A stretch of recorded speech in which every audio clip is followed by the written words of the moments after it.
Ciao a tutti e benvenuti oppure ben ritrovati sul mio canale. Nel video di oggi vado a condividere con voi quello che possibilmente è il progetto fai da te più facile e veloce di tutti i tempi. Vi mostrerò infatti come creare delle adorabili calamite personalizzate in poche e semplici mosse. Io ne ho create diverse realizzando la grafica a computer, per esempio qui abbiamo un simpatico SpongeBob con la scritta Stica, che sembrava appropriata, Alice nel Paese delle Meraviglie con la scritta Mai una gioia, abbiamo Gigi la Trottola, di nuovo Mai una gioia, abbiamo anche l'adorabile Spank. Ora, se non avete la possibilità di creare le grafiche a computer su Photoshop, potete utilizzare ritagli di giornale, ritagli di riviste, fotografie di famiglia, cartine geografiche, cartoline, insomma un po' quello che vi pare, e come state per vedere il procedimento con i giusti materiali è veramente veloce e alla portata di tutti. Perciò se quest'idea vi sconfinfera, io come al solito vi invito a continuare a guardare questo video ed ecco la lista dei materiali che vi serviranno.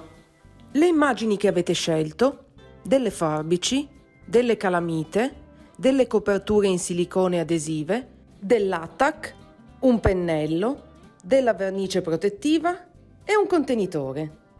Per prima cosa scegliete le immagini che volete utilizzare e stampatele nelle giuste dimensioni con una stampante a colori. Oppure, come dicevo, potete usare delle foto o dei ritagli di riviste. Dopodiché prendete le coperture in silicone adesive, trovate il link per acquistarle online sul mio blog, e incollatele sopra le immagini. Io ho già creato le mie immagini nella giusta forma e dimensioni, ma non è essenziale.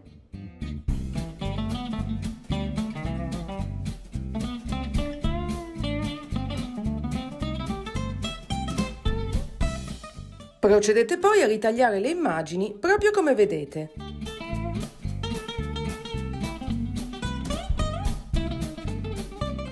Per renderne il retro impermeabile e proteggerlo, utilizziamo della vernice per decoupage che andiamo a stendere con un pennello.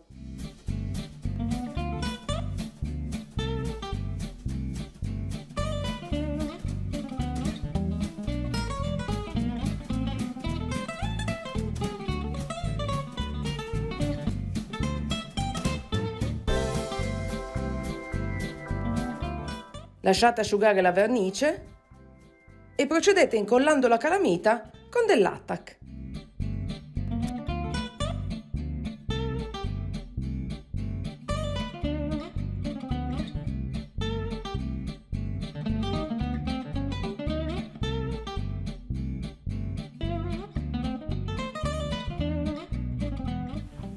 Cosa vi dicevo? Non è forse questo il progetto fai da te più facile e veloce di tutti i tempi? E potrete creare mille calamite diverse, tutte personalizzabili come più vi aggrada. Io ho avuto l'idea riciclando tutti i materiali che avevo già in casa. Se però non doveste avere sotto mano i materiali necessari, vi ricordo che sul mio blog troverete altre immagini delle calamite finite insieme alla lista di tutti i materiali con link per trovarli online, appunto nel caso in cui aveste difficoltà a reperirli vicino a casa vostra.